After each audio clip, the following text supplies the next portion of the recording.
Hello and welcome to another StarCraft 2 co-op video.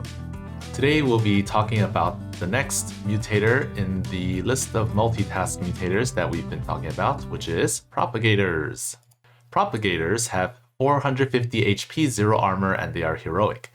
When polarity is active, if props touch your units, the new props won't have polarity, so either player can take them out. You can full clear the map to stop them from spawning. Take a look at the chart on the left side. The green times are key times to remember because that is when the number of props increases. They come about every 90 seconds in the beginning, but starting from 9:30, they'll come every minute.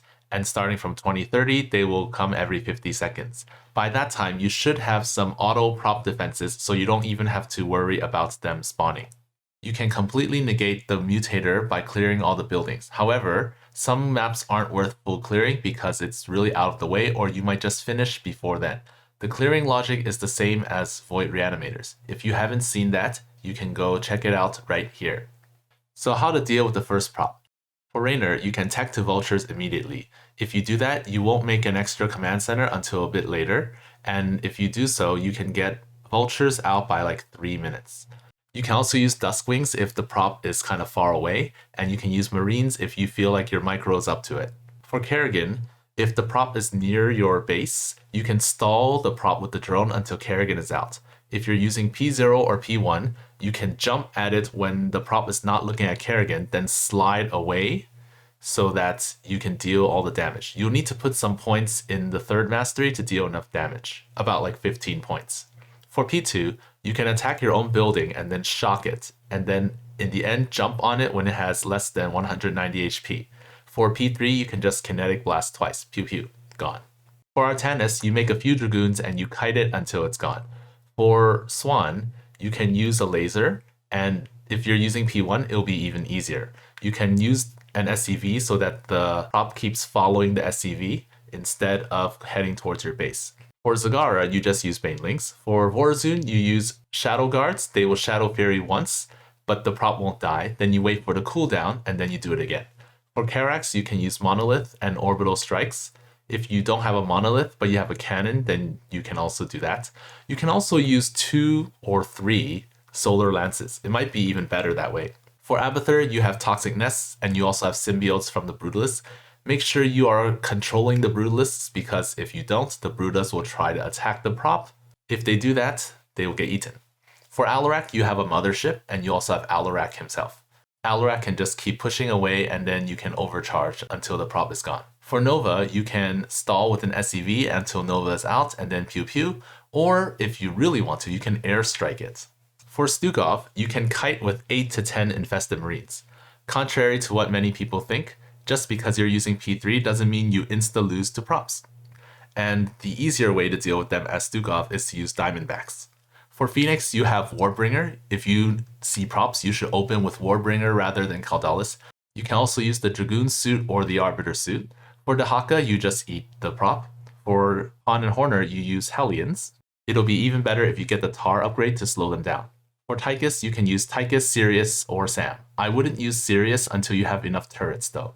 Zeratul can use Ambushers and Kite, Stepman can open with Banes or use Gary and kill it, and Manx has Troopers. Later on, after 20 minutes, you should have auto prop defenses because you'll be busy with the objective and you don't really have time to look back at your base to deal with each individual prop. Kiting props in the late game is going to be very tedious because there'll be like 5 of them at once.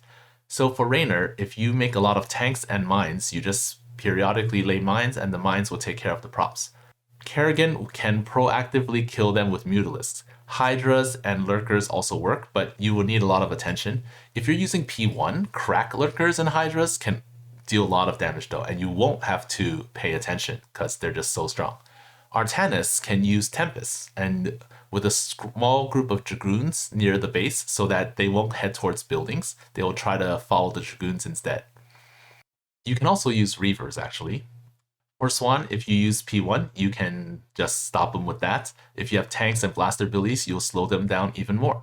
For Zagara, you should use bio launchers and just have them shoot at a spot where props usually walk on. That way you can save money on Banes. You can make more Banes with Lings, rally your Baneling mess to wherever the props are mainly headed towards. For Warzone, you just keep dropping stasis wards and cannons. And you have cannons behind. So as long as you keep replenishing the stasis wards, the props will keep getting frozen.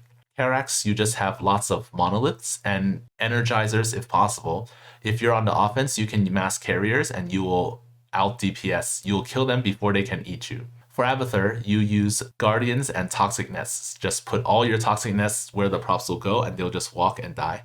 Vipers can be nearby just in case. Alarak uses Wrathwalkers, so if you have like about 4 Wrathwalkers with a few cannons, you'll kill props pretty quickly. Nova can use tanks, mines, and liberators. Stukov, you can just mass a lot of tanks, and the tanks will keep throwing the volatile infested, and the props will eventually go down. Phoenix, you can mass carriers, and if you're defending at home, you just mass a lot of Colossi. Hopefully you're not using P2 so they deal enough damage. Dahaka uses Impalers. You just need about like 6 or 7 of them, and Guardians for extra help. For Han and Hornet, you can use Hellions and BCs. BCs have that mini Yamato that does like 200 something damage. Tychus can use Sam with the stun gear, which is not auto, but it's alright. Sirius can also dump a lot of turrets, and hopefully when you have 5 outlaws, your turrets will deal so much damage that the props can't even get close.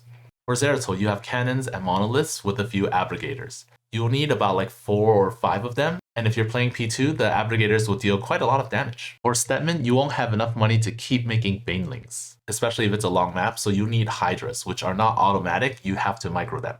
His Lurkers and Hydras are not as good as Kerrigan's because the Lurkers don't have that much range. If you want, you could use Lurkers, but the Lurkers can't kite the props, so if you don't kill them quickly enough, then the Lurkers might get eaten. For Manx, you drop Aegis Guards and tanks to slow down the props, and you have tons of bunkers. You'll probably need about like 4 bunkers, and the props will just never get close. And that's it for this lesson. Like and subscribe if you learned something new about them. Share this with your friends who are having trouble with props. Thanks to all the members who are supporting me. If you would like to join the squad, check out the link in the description below. And while you're here, why don't you check out the previous lesson on Void Reanimators? See you there.